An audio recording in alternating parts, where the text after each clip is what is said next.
Hey guys, today we're going to be taking a look at the Timbuk2 Project Backpack, which is a really stylish 21-liter work and everyday bag. And this is another great example of the variety of styles that Timbuk2 offers. We've looked at a ton of their bags on the channel in the past. Most recently, we looked at the Spire Laptop Backpack 2.0, which looked very different from this bag. So I was excited to have a chance to check out this kind of more minimal and stylish version. I've been using it for the past couple of weeks, and so far it's been a really good experience. The bag has a great build quality. I really like the amount of space that it offers. It has a simple and effective organizational layout, and I just really like its overall aesthetic. So I'm excited to share it with you guys, and I want to thank the company for sending the bag for me to test out. And with all that being said, let's go ahead and jump in. Starting off with the outside of the bag, I really like the overall aesthetic. This has a really kind of classic and minimal vibe. It seems almost like a more stylish and sophisticated version of classic backpacks such as JanSports and Herschel, so it feels like it's going to blend in well into a lot of different environments, particularly into maybe an office setting or for taking around campus or even walking around the city. And then the bag is offered in a few different colors. The version that I have here is a cocoa color that's kind of khaki. It's pretty light brown, and I really like how well this matches up with a lot of the outfits that I normally wear.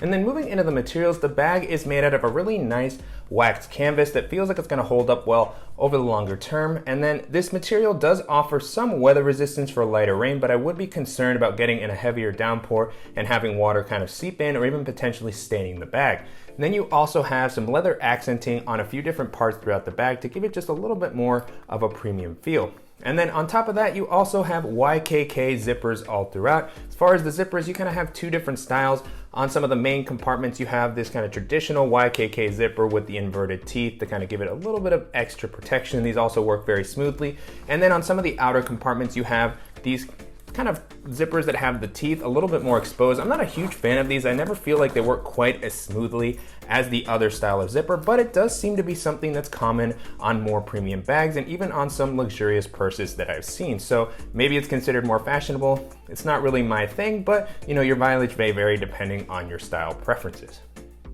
And then continuing along the outside of the bag, there's no kind of traditional external water bottle pocket, but there is this nice zippered pocket on the outside that actually opens up pretty wide and expands out so that you can end up using this sort of like a water bottle pocket. So it has these little lips along the side so that you can just kind of toss something in there. Currently what I stored in this pocket was my Ray-Ban sunglasses with their case because it's something that I grab a lot during the day, but it has enough volume to hold something like the 20-ounce water bottle that I normally like to carry with me. So I wouldn't be able to zip this pocket back up necessarily, but it'll be a great spot to hold a water bottle or maybe even something like an umbrella so that I can grab it quickly and not place it into the main area of the bag.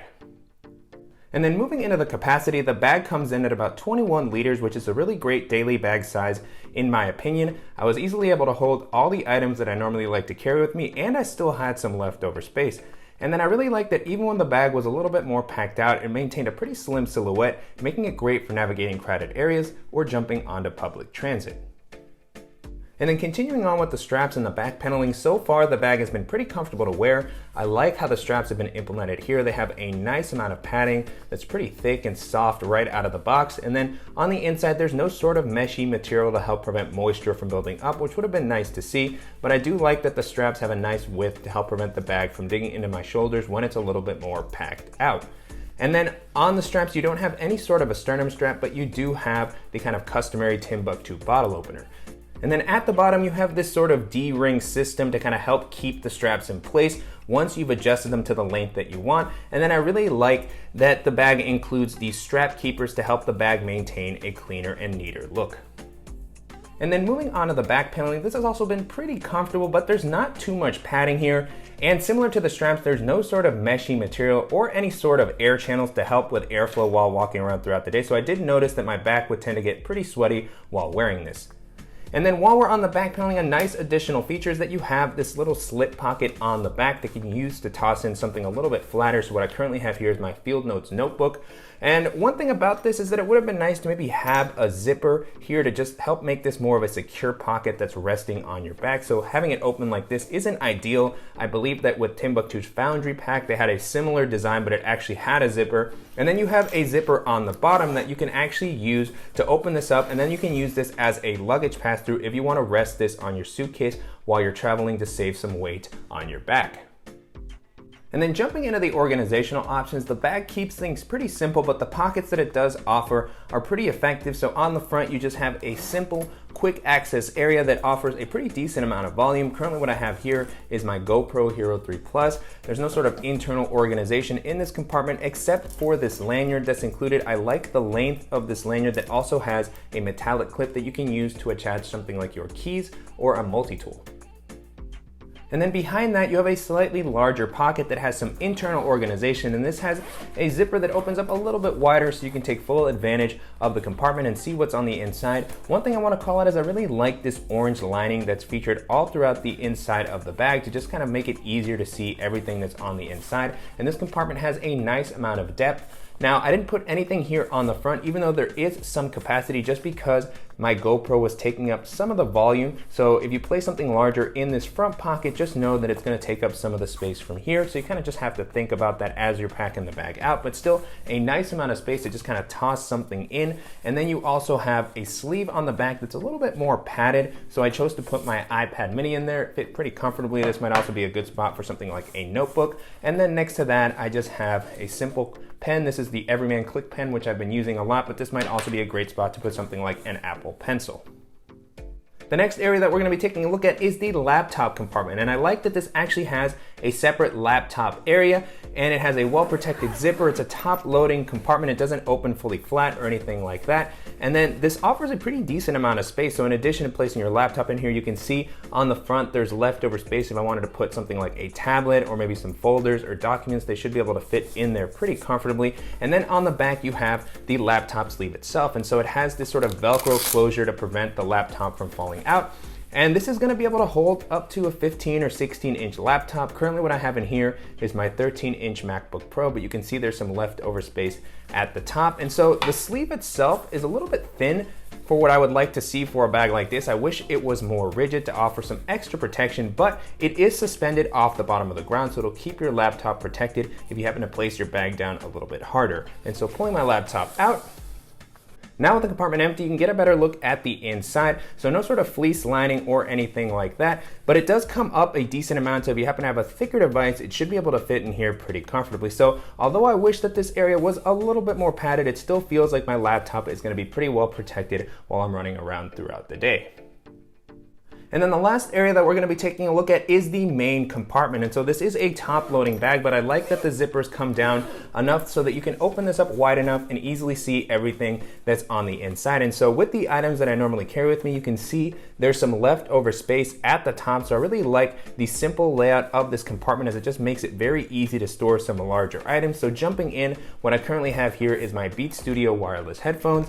And then down at the bottom, I have my Bellroy Classic pouch, which has some of my dongles and smaller tech accessories. And then I also have my DJI Mavic Mini with its case. And then I have down at the bottom a full-size Moleskine notebook.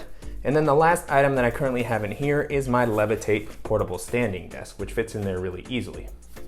Now with the compartment empty, you can get a better look at the inside. So a really simple layout here, just a big bucket of space, no sort of internal organization or pockets. And I like how much this compartment comes up, which is what makes it great for holding some bulkier items. And then of course, this layout is also gonna be nice if you want a bag that you can use for minimal travel, maybe for a weekend trip. So I would definitely be able to fit my larger double-sided and compressible packing cube, a dop kit, maybe an extra pair of shoes. And then I have a really solid bag that I'm able to take with me and carry on to any airline or just use for a quick road trip. So overall, I just really love the layout of this main area and throughout the rest of the bag. A really nice design and thoughtfulness to the pocket layout and a solid build quality. So if you're looking for a stylish everyday bag that's gonna offer a nice amount of space and just a classic vibe, then this is gonna be a great option to take a look at.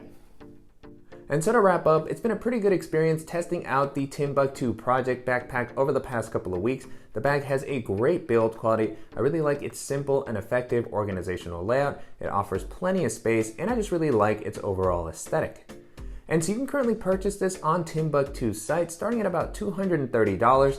I have seen it on sale for about $180, but the standard price appears to be that $230 price point, which in my opinion is a little bit expensive for the features that this bag has to offer. It is very well built. It has kind of the premium wax canvas materials, but I think there's a lot of other great bags that may be worth considering in this price range. And so as I was testing this out, the first bag this made me think of was the Timbuk2 Authority Pack Deluxe, which I'm currently testing out, and I'll be doing an in-depth video for that in a couple of weeks. And that's a really phenomenal kind of work and everyday bag. It has a great build quality, very modern and professional aesthetic, and a ton of great organizational options. That one is also very comfortable to wear, and it comes in at a much lower price point. So I feel like it offers great quality and features for the price. And if you're interested in a Timbuk2 bag, then that's gonna be a fantastic option to check out. The next bag this made me think of is the Air Day Pack 2, which is one of my favorite kind of recently released everyday carry bags. It has a great build quality, it's very comfortable to wear, it has tons of weather resistance, and it's also going to offer a very modern and minimal aesthetic that's going to work great for the office. It has tons of great organizational options, and it comes in at a very reasonable price point. So if you're looking for something stylish that you can use for your day-to-day, and that's going to be one of the best options to check out. Another bag this made me think of is the Bellroy Classic Backpack, which is a really great kind of stylish and minimal everyday bag. It's one of the most comfortable bags that I've tested out. I really like the amount of space that it offers. It's actually a pretty similar size to this. It has a nice organizational layout, a very padded and suspended laptop sleeve, and it's just gonna offer a very stylish and versatile look. So if you're looking for a durable bag that's gonna work well for the office or for walking around the city, then that's gonna be another great option to take a look at. And then the last option that I'll mention here is the Bannock Backpack from Track, which is a really stylish work and everyday bag. It has a pretty similar capacity to this. It also has a very classic kind of waxed canvas aesthetic. It's durable. I really like the simple organizational options that it offers. And that one's gonna have a little bit of a different kind of closure style. It has the buckle system that allows you to adjust it, and it has a flap that kind of comes over. So a little bit of a different way to kind of load your bag out. So if that's more your style and you like the aesthetic that the Bannock Backpack has, and you're looking for something like this that's just gonna work great in an office environment, then that's gonna be a fantastic option to take a look at. With that being said, although it's a little bit more expensive than I would like to see, if you're looking for a stylish and durable work and everyday bag that's gonna offer a decent amount of space and a simple and effective organizational layout, then this is still gonna be a pretty good option to take a look at.